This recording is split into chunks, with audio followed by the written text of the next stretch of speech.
ప్రముఖ సినీ నటి శ్రీమతి సంగీత గారి ప్రారంభించారు. ఐవీఎఫ్ చికిత్సలో 25% భారీ discount, free doctor consultation, free ultrasound scan. 49 అంటే సంతానం, 49 అంటే సంతోషం.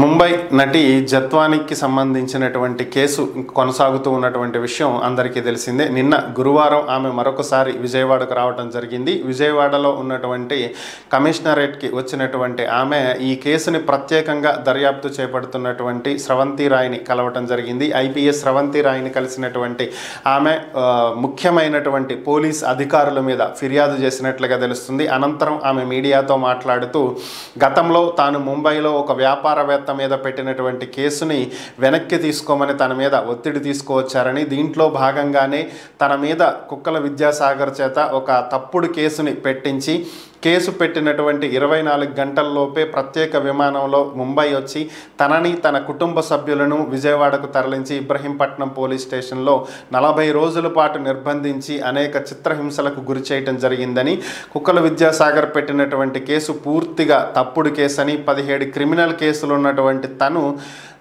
తన మీద కేసు పెట్టడం అనేది నిజంగా దాన్ని పోలీసులు తీసుకుని దాన్ని సాకుగా చూపించి తనని ఇబ్బంది పెట్టి ముంబైలో పెట్టినటువంటి కేసును వెనక్కి తీసుకోవాల్సిందిగా తన మీద ఒత్తిడి తీసుకొచ్చారని, తనకు న్యాయం చేయాలని చెప్పి ఆమె కోరటం జరిగింది.